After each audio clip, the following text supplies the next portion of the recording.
Hey guys, these videos are a pile of work to get out every day for you guys. If they are helpful, I would just ask that you hit the like button. Thank you in advance. So this client asked me about transplanting a tree for her. This tree right here used to be right over there.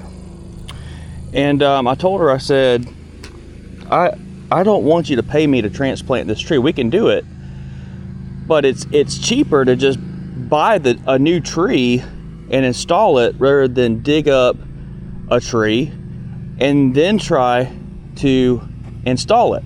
Your labor is double because you have to dig up the tree before you can plant the tree.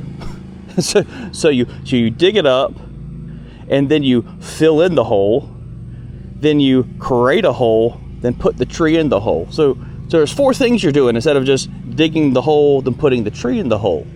But people always ask, like, can you transplant a tree? Yeah, it can work, but I tell people it's like 50-50. And I wouldn't pay somebody to do something that's only 50% chance that it's going to actually live. And she wanted us to do this, and she was all me. I said, Miss, I can't tell you her name, but I said, no. I said, don't pay us to do this. The tree's going to die. I said, I would not pay us to do this. It's too great of a chance for this thing to die. It's better to just install a new one. And she wouldn't listen, so she paid another company to come in here and do it. Dead. Completely dead. Ay, ay, ay. So what has ultimately happened here is some chuck in a truck, just looking to make a buck. Hey, look at that. That rhymes. Maybe it could have been a landscaping company. I hope this wasn't a legitimate landscaping company. But it's somebody told her, yeah, we can do it, sure. And they weren't truthful with her. They didn't tell her the truth, that there's a very low likelihood that this thing is actually going to make it. And prime example, dead as a doornail.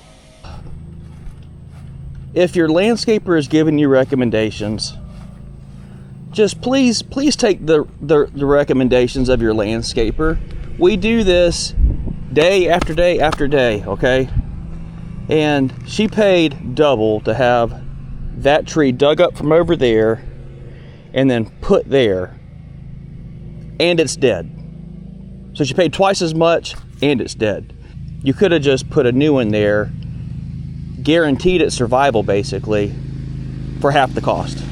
What do we know? We just do this for a living. Good grief. I mean, what do you do when it's just growing through the plants like this, guys? Like, it's so frustrating. I mean, I've already spent 20 minutes here pulling this stuff out. I mean, that's just not sustainable, One thing about torpedo grass is that it loves water.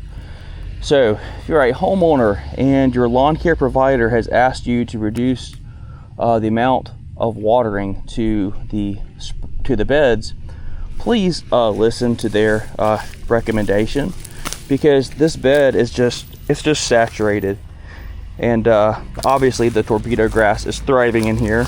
The other thing is, I see a lot of nutsedge in here. Nutsedge also loves wet conditions. So it's like you kind of have to be able to work hand in hand with the homeowner. But again, like this stuff, guys, I'm just pulling it through the plants, like the big stuff that's coming through the plants, and then I'm gonna come in here with a string trimmer and just trim the open spaces, because again, this is what I'm doing here is not sustainable. Look at that. This is a prime example of these roots for that torpedo grass. Look how far this goes down, and it's still tunneling, and I just snapped it off. All right, first lawn of the day. You guys, I think, saw this one last week. This was a new client for us. He is going to be a year-round client for us, so he is on a service agreement. This is a lot bigger property than we normally would take care of. But again, if you remember, I've been prioritizing bigger properties and year-round service agreements this year.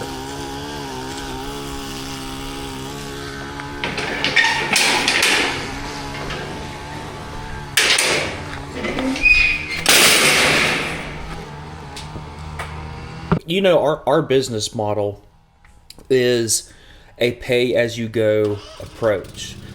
Typically, the way that we do it is we will do everybody's service in the week, and we have a card on file, and then the week after service on Mondays, their card is charged for the service that was completed the week prior. And my reasoning on that is that the margins were very, very good, and we had good cash flow by doing it that way. Meaning that my thought was if I had them on a year-round billing, then we're basically doing discounted work during the summer, and it's really hurting our cash flow. That being said, what I am leaning towards is I'm almost of the mind now where if we prioritize the year-round work, the service agreement type